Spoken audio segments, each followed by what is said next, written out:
Hi guys, welcome to fearless quadrant. इधर हम C D S, C A P F, AFCAT, N D A और जितने भी exams हैं जिसमें इंग्लिश पूछी जाती है उसके पी वाई क्यूज करते हैं। और इन पी वाई क्यू से ना सिर्फ हम वही क्वेश्चन करते हैं, उससे हम बेसिक अंडरस्टैंडिंग अपनी डेवलप करते हैं, जिससे कि हमें एग्जाम्स में और कोई आगे दिक्कत ना आए। इसको हम ऐसे ही समझते हैं कि ना वो क्वेश्चन और बाकी क्वेश्चन भी हमारे कवर हो जाए। So stay discipline, stay consistent.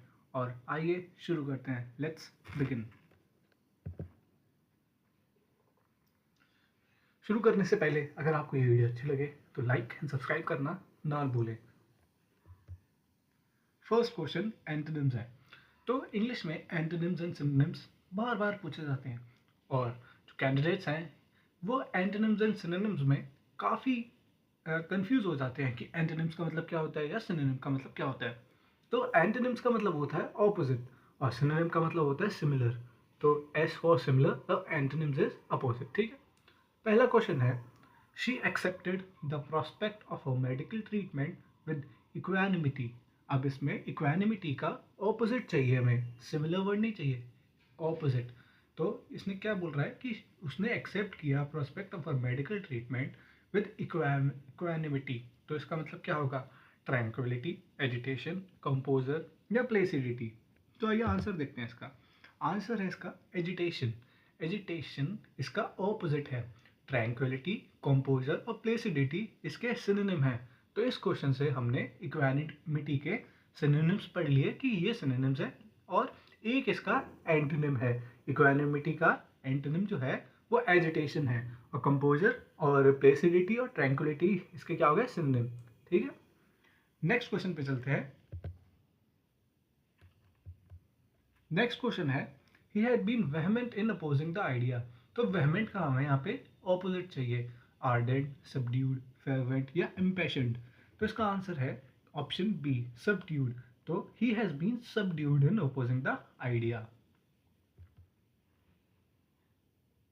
Next question होता है, ही इंडल्जेस नफेरियस एक्टिविटीज। वो नफेरियस एक्टिविटीज में इंडल्ज है।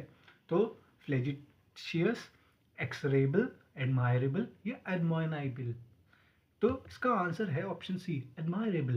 एडमायरेबल इसका ऑपोजिट है। नफेरियस एक्टिविटीज मतलब नफेरियस का ऑपोजिट क्या होगा? एडमायरेबल।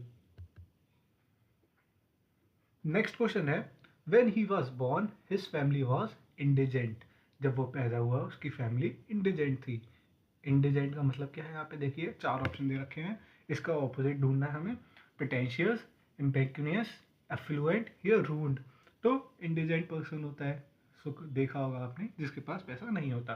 तो इसका आंसर सी होना चाहिए। तो इसका आंसर है सी, एफ्लुएंट मतलब बहुत पैसे वाला। ये हम जितने भी कर रहे हैं एंटोनिम्स कर रहे हो, एंटोनिम्स का मतलब होता है ऑपोजिट। फिर है, all of us are living in turbulent time. हम सब एक टर्बुलेंट टाइम्स में रह रहे हैं। टर्बुलेंट का मतलब क्या होता है? कैप्रीशियस, डेजुलेट, ट्रैंक्विल या ऑस्टिपियस। तो इसका आंसर है ट्रैंक्विलिटी। ट्रैंक्विलिटी टर्बुलेंट का ऑपोजिट होता है। नेक्स्ट क्वेश्चन है, फिल इन द ब्लैंक्स। अब इसमें हमें चार ऑप्शन दे रखे हैं, और एक अप्रोप्रिएट, इसमें से चारों में से कोई एक अप्रोप्रिएट होगा, उसमें फिल करना है। तो उसमें पहला क्वेश्चन है, I shall not be going to the theatre. मैं थिएटर नहीं जा रहा। I shall not be going to the theatre dash, मतलब if it may snow, if it snows या if it snows it snowed. क्या है? तो लेट्स स्टार्ट कि देखते हैं कि क्या इसका करेक्ट ऑप्शन है। इसका करेक्ट ऑप्शन है ऑप्शन सी। ऑप्शन सी क्यों है? I shall not be going to the theatre if it may snow. If it snows, अगर वो बर्फ पड़ी तो मैं थिएटर नहीं जाऊंगा, ये बोलते हैं। ठीक है। देखो, अब नेक्स्ट क्वेश्चन पे चलते हैं हम। नेक्स्ट क्वेश्चन कहता है, dash than 100 passengers were killed in the recent train accident. कितने? Less than 100 passenger, no less than 100 passenger, fewest या नो फ्यूअर। तो इसका करेक्ट ऑप्शन है ऑप्शन डी, मतलब no fewer than 100 passengers were killed in recent train accident, है ना। Less than 100, और less than के बाद 100 नहीं आता, फिर लेस देन 100 पैसेंजर्स आता है। अगर कोई ये डाउट में हो कि लेस देन क्यों नहीं आया, तो नो फ्यूअर देन 100 पैसेंजर ये सही है। लेस देन 100 नहीं आएगा, यहाँ पे जो आ है ये नहीं आएगा। ठीक है। फिर है each of these paintings dash made by a famous painter. Each of this paintings are made by, is made by, be made by या should made by. Each of these paintings is made by a famous painter या are, क्योंकि be और should तो अपने आप ही eliminate हो गया. इसका मतलब है each of these painting is made by a famous painter. अब यहाँ पे होगा कि इज क्यों आया, आर क्यों नहीं आया, तो पेंटिंग्स आ रहा है नहीं, ईच आ रहा है तो ईच के लिए हमने यहाँ पे इज लगा. ईच ऑफ दीज पेंटिंग्स, हर एक पेंटिंग इज, हर एक पेंटिंग, एक एक पेंटिंग इस फेमस पेंटर ने बनाई है. दूसरा क्वेश्चन है this is an area of dash dense population. तो अब ये कह रहा है ये एरिया है extremely dense population, totally dense population, tangentially या लैंग्विडली. तो इसका करेक्ट ऑप्शन है A, extremely dense population. This is an area of extremely, बहुत ही ज्यादा extremely dense population. Next question कहता है reading ability in young children dash by speech disorders. Reading ability in young children affected by speech disorder, affected by disease, is affected by disease, या फिर is affected. Affected और affected यहाँ पे दो ही word use हुए हैं, तो इसका करेक्ट आंसर है option D, is affect. Affected है स्पीच डिसऑर्डर से. इफेक्ट क्या होता है, उसका इफेक्ट क्या आया बाद में, मतलब तुमने कुछ किया तो उसका इफेक्ट क्या हुआ, अफेक्ट होगा, ये अफेक्ट हुआ यहाँ पे. ठीक है, तो ये जो है ये करेक्ट ऑप्शन है. नेक्स्ट क्वेश्चन बोलता है she had faced almost dash difficulty in arranging the funds for the event. Big, insurmountable, gigantic या लार्ज. देखो big, gigantic, large same same लग रहे हैं ना. एक ऑप्शन बच रहा है ऑप्शन बी, इनसरमाउंटेबल, क्योंकि बिग का मतलब बड़ा, जाइजेंटिक मतलब हाथी जितना बड़ा, लार्ज है ना. तो शी हैज फेस्ड ऑलमोस्ट क्या, इनसरमाउंटेबल, इनसरमाउंटेबल डिफिकल्टी. ठीक है, तो ये करेक्ट ऑप्शन हो गया.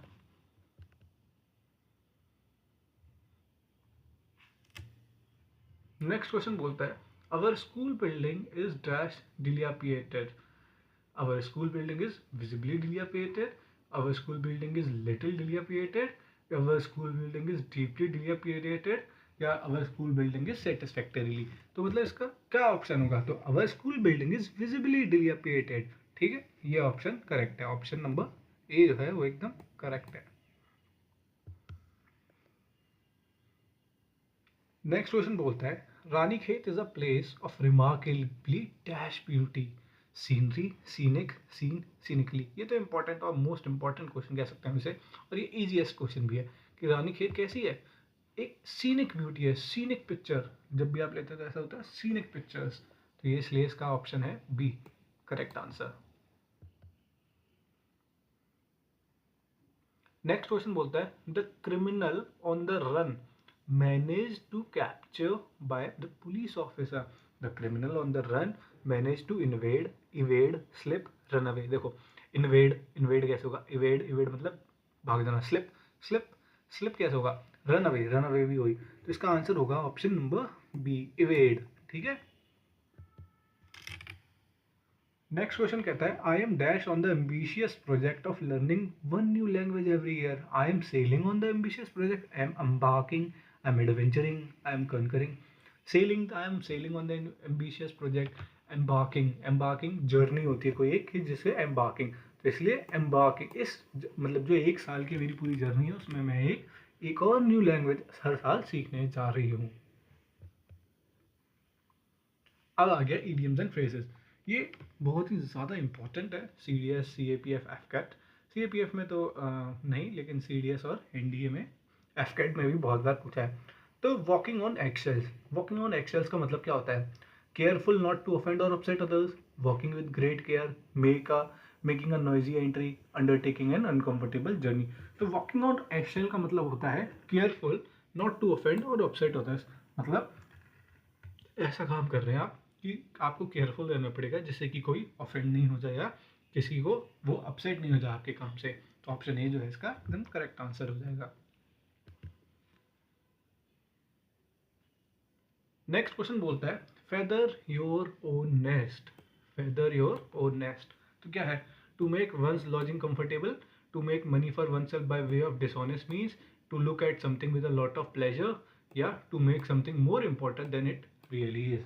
तो इसका मतलब क्या होगा, फेदर योर ओन नेस्ट का मतलब to make money for oneself by way of dishonest means, मतलब बोलते हैं ना अपनी जेब भरते जा रहे हैं, तो इसका मतलब होगा फेदर योर ओन नेस्ट। एक और होता है एडिंग फेदर्स टू योर करके, है ना, वो आप देख के जाना कि एक इम्पॉर्टेंट फेदर से रिलेटेड इडियम होता है, जिससे मतलब होता है कि आप अपने उपलब्धियां और ऐड करते जा रहे हैं, वो भी फेदर से रिलेटेड है। अगर आपको आता हो तो आप उसको कमेंट ज़रूर करिएगा।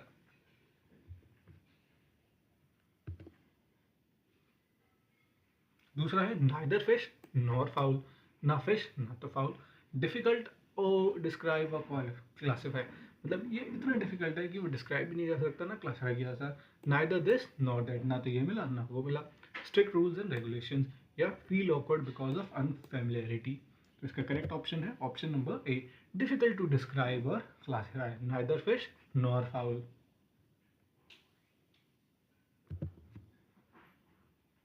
दूसरा क्वेश्चन है elephant in the room. Elephant in the room, आप सोच के देखिए एक रूम है उसमें एलिफेंट, तो आपको लगेगा important topic, unavoidable mindset, obvious problem that is being avoided या prize position in the room. तो इसका ऑप्शन है obvious problem that is being avoided, मतलब दिख रहा है तुम्हें ना एक रूम है उसमें, अगर आपको इसको हिंदी में करना चाहते हैं, वैसे करना तो नहीं चाहिए, लेकिन ये कि अगर आप हिंदी में देखिए एलिफेंट इन द रूम ये है, तो नॉर्मली ये होता है कि दिख रहा है कि हमें ये प्रॉब्लम है, लेकिन हम अवॉइड कर रहे हैं, दैट इज बीइंग अवॉइडेड, हमें पता है कि हमें उठना है सुबह, लेकिन हम नहीं उठ रहे, अवॉइड कर रहे हैं, तो इसीलिए ऑप्शन नंबर सी जो है उसका करेक्ट आंसर होगा।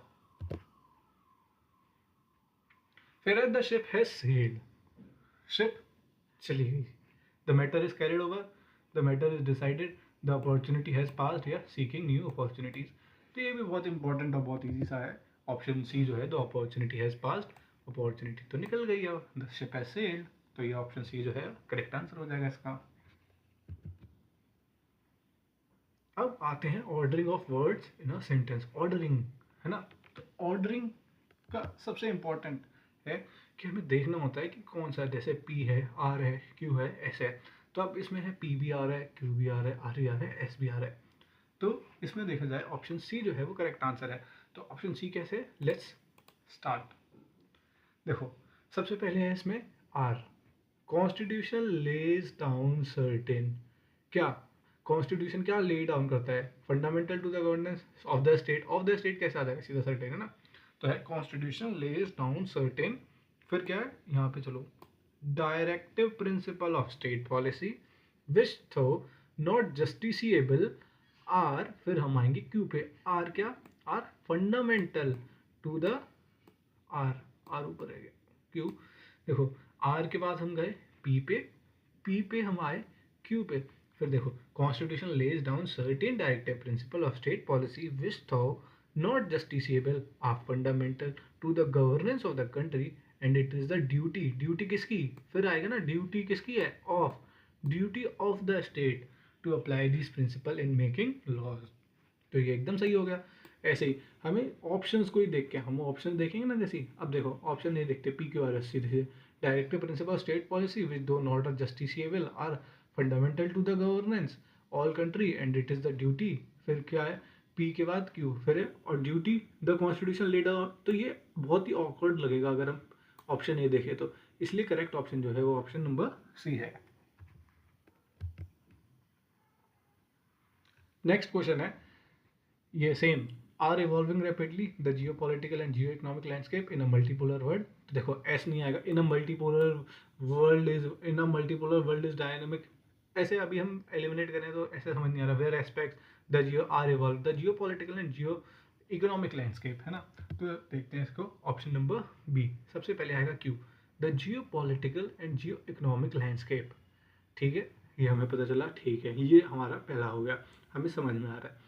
फिर क्या है, in a multipolar world is dynamic, dynamic है, where aspect related to application of military forces are evolving rapidly, हाँ ऑप्शन नंबर बी जो है वो एकदम सही बैठ रहा है, पहले क्यू आया, फिर एस आया इन अ मल्टीपोलर वर्ल्ड, फिर आर आया, फिर पी आया, है ना, आर से तो कभी शुरू होगा ही नहीं, एस देखो S in a multipolar world, in a multipolar world is dynamic, फिर पी आर इवॉल्विंग रैपिडली तो नहीं है, एस तो नहीं आ रहा समझ में, क्यू देखो in a multipolar world in dynamic, the geopolitical नहीं नहीं ये भी नहीं आ रहा, फिर क्यू देखो Q the geopolitical and geoeconomic landscape where aspect related to application of military forces in a multipolar is dynamic are evolving.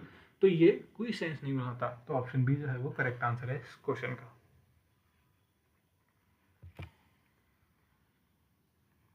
फिर आया ये, देखो, international security taking into account it's national security interest and priorities, India has participated actively in multilateral forums relating to disarmament, non-proliferation and in the international security arena। तो इसको correct sequence क्या होगा? तो option D देखिए, Q. सबसे पहले आएगा Q, India has participated actively in the multilateral forums. ठीक है, क्यू आ गया। अब ठीक है, अब हमें ये पता चल गया क्यू है, तो ये ऑप्शन और ये ऑप्शन, ये भी क्रॉस और ये भी क्रॉस। अब दो पे देखना है क्यू, ठीक है। अब आर आएगा कि पी, देखो ये हो गया R. India has participated actively in multilateral forums. Multilateral forum किससे रिलेट, किसी से कुछ रिलेट होगा तो relating to disarmament and non proliferation. तो अब देखो, अब हम क्योंकि बाद पी भी पढ़ेंगे। India has participated actively in multilateral forum, international security taking into account it's national security interest and priorities. ऐसा नहीं, यही है ऑप्शन, ऑप्शन डी जो है वो करेक्ट आंसर होगा। पढ़ के देखते हैं, चलो। India has participated actively in multilateral forums, फिर है रिलेटिंग टू, कैसे रिलेटेड है, डिसआर्मामेंट, नॉन प्रोलिफरेशन एंड, फिर पी क्या बोलता है, international security taking into account national security interest and priorities in the international security Arena. हाँ, ये एकदम सही है, तो ऑप्शन डी करेक्ट आंसर है। नेक्स्ट क्वेश्चन भी सेम है, तो इसमें देखते हैं करेक्ट ऑप्शन क्या है। तो ऑप्शन सी जो है इसमें करेक्ट है, ऑप्शन सी पढ़ लेते हैं सीधा सीधा, बाकी आप देखिएगा इसको कि करेक्ट नहीं हो। ऑप्शन सी है पहला, children in the age group of 5 to 8 years are directly linked to the formal education system through a close coordination with this Sarva Shiksha Abhiyan. Yes, this is the right answer. अब a close coordination with the, ऐसे Q से चालू, Q का कोई option है? हाँ है। चलो, अ क्लोज कोऑर्डिनेशन विद क्या है फिर, R, with the children in the age group of 5 to 8 years are directly linked to, close coordination with the children. अब क्लोज कोऑर्डिनेशन 5 से 8 साल के बच्चों क्या जानेंगे कि उनके साथ कुछ, तो ये मतलब फिट नहीं बैठ रहा क्यू के साथ। क्यू के साथ ऐसे देखो, a close coordination with the Sarva Shiksha Abhiyan. अच्छा, फिर link to the formal education system, दो चिल्ड्रन आर डायरेक्टली, फिर डायरेक्टली पे सेंटेंस खत्म हो जाएगा, तो ये भी नहीं है, ये भी नहीं है। आर, आर देखो, children in the age group of 5 to 8 years are directly, फिर क्या आ जाएगा, link to the formal education system, Sarva Shiksha Abhiyan, are close coordination with the, तो ये भी अधूरा सेंटेंस बन रहा है। तो ना तो ये बना, ना ये बना, ना ये बना, तो ऑप्शन सी जो है वो करेक्ट आंसर हो गया।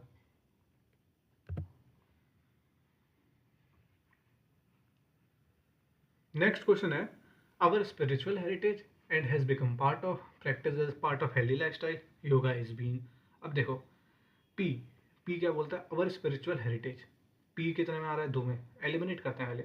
Our spiritual heritage and has become part of, ये तो नहीं होना चाहिए, एलिमिनेट कर दो। अब यहाँ पे देखो, आवर स्पिरिचुअल हेरिटेज, ठीक है, फिर है practice as a part of healthy lifestyle. अच्छा, yoga is being and has become part of, Q last में आएगा, नहीं नहीं, क्यू लास्ट में भी नहीं आएगा, तो क्यू लास्ट में भी नहीं आएगा, तो ऑप्शन क्या बता रहा है, डी बता रहा है। लेट्स देखते हैं कि अब ऑप्शन क्या है। देखो, ऑप्शन डी है, ठीक है, तो ऑप्शन डी पढ़ते हैं आप, एस, योगा इज बीइंग, फिर क्या है, practice as part of healthy lifestyle and has become part of our ritual heritage. सही है, तो ऑप्शन डी जो हो गया वो एकदम करेक्ट हो गया। तो हमने वैसे ही एलिमिनेट कर लिया, फिर करेक्ट आंसर ढूंढ लिया। फिर है next question, who has been troubling better than the one would know the trouble, she has, she who has been in trouble. अब देखो, same, who has been in trouble, जैसे वो कहता है एलिमिनेशन मेथड लगाते, लेकिन अब इसमें हम देखते हैं सीधा सीधा आंसर, सी, सी इसमें सीधा आंसर है। पहले she who has been in trouble, ठीक है, एकदम सही। फिर वुड नो द ट्रबल, जो प्रॉब्लम में रही है लड़की उसको पता होगा वो प्रॉब्लम, ठीक है। फिर क्या है, बेटर देन द वन, किससे अच्छा, better than the one who has been troubling, जो उसको परेशान कर रहा है। सीधी बात है ना, कितना इजी हो गया ये क्वेश्चन।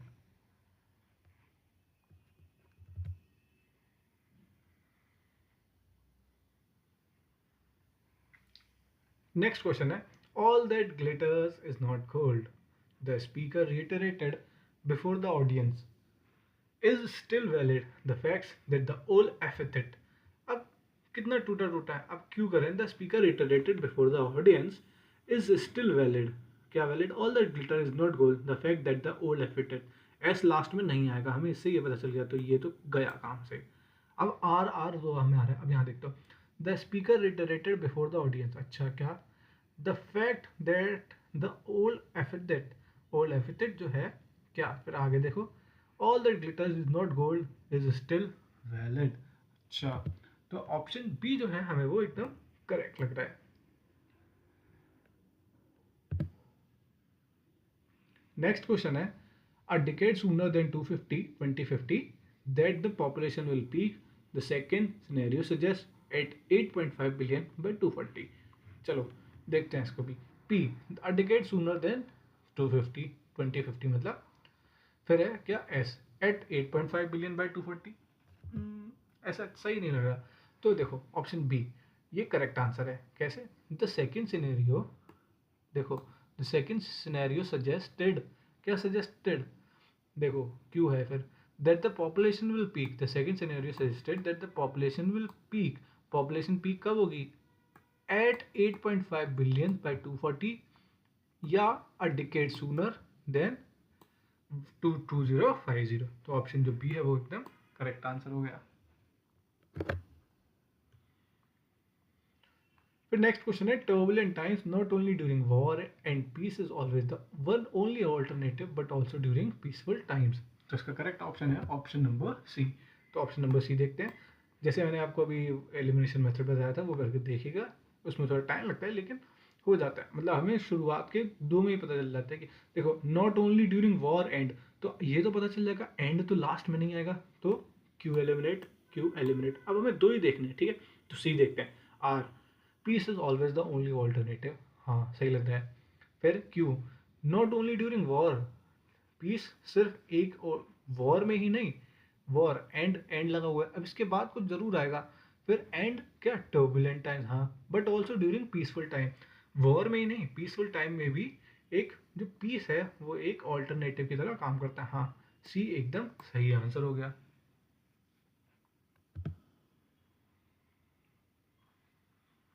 नेक्स्ट क्वेश्चन है, generations of Indian women, many policies and behaviours, population bomb related narratives mobile that shape the lives of. अब देखो लास्ट में एस दिख रहा है कहीं, ये that save the lives of, S तो नहीं आएगा, that save the lives of उसके बाद क्या कुछ आएगा नहीं, उसके बाद भी आएगा कुछ, ठीक है। फिर एक हमने एलिमिनेट कर दिया। अब हम देखते हैं कि generation of Indian women, many policies and behaviours, population bomb related narratives mobilise, तो आर भी हमें नहीं लग रहा लास्ट में। ऑप्शन ए देखते हैं, let's start. Are, population bomb related narratives mobilised, जो पॉपुलेशन बॉम्ब के नैरेटिव्स हैं वो क्या करता है, मोबिलाइज्ड क्या, मैनी पॉलिसीज एंड बिहेवियर्स, ठीक है। फिर बोलता है that shape the lives of generation of Indian women, किसकी शेप हुई लाइफ, इंडियन वुमेन की, तो ऑप्शन ए जो हो गया वो करेक्ट हो गया, ठीक है। ये भी है ऑर्डरिंग ऑफ सेंटेंसेस, तो ये बहुत S1 पढ़ेंगे, फिर इनके बीच में आएगा ये PQRS, फिर S6 पढ़ेंगे। तो इसमें इस क्वेश्चन में देखते हैं कि ऑप्शन जो सी है पढ़ के देखिएगा, ये जो वाटर मार्क है इसको आप थोड़ा इग्नोर करिएगा, अगली बार से इधर नहीं आएगा ये स्लाइड। तो ऑप्शन सी जो है इसका करेक्ट आंसर है। फिर है क्वेश्चन नंबर 32, सेम, इसका करेक्ट आंसर होगा ऑप्शन नंबर ए। जो 33 क्वेश्चन है इसका जो करेक्ट आंसर होगा उसका होगा option number D, correct answer होगा।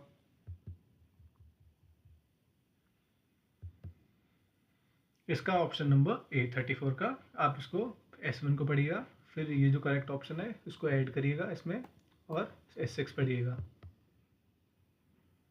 35 का है ऑप्शन नंबर बी, जो QSPR है इसका आंसर ये होगा सही, S1 फिर QSPR का ये फिर S6, पूरा सेंटेंस बन जाएगा। नेक्स्ट क्वेश्चन 36 जो है उसका ऑप्शन होगा ऑप्शन डी।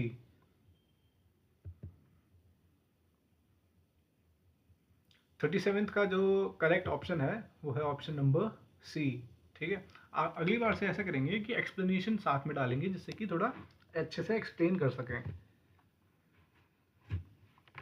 और जो क्वेश्चन नंबर 38 है इसका जो करेक्ट ऑप्शन है वो है सी।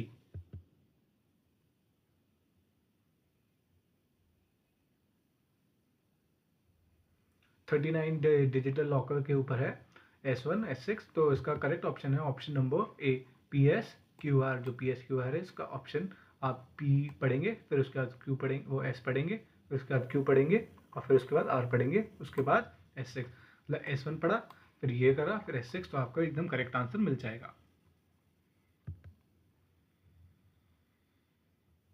क्वेश्चन नंबर 40 में जो इम्पोर्टेंट वो है क्वेश्चन, वो है nano mission programme was initiated in 2000। ये एक उसके ऊपर है, तो इसका जो करेक्ट ऑप्शन है वो है ऑप्शन नंबर बी। बी जो है वो करेक्ट ऑप्शन होगा।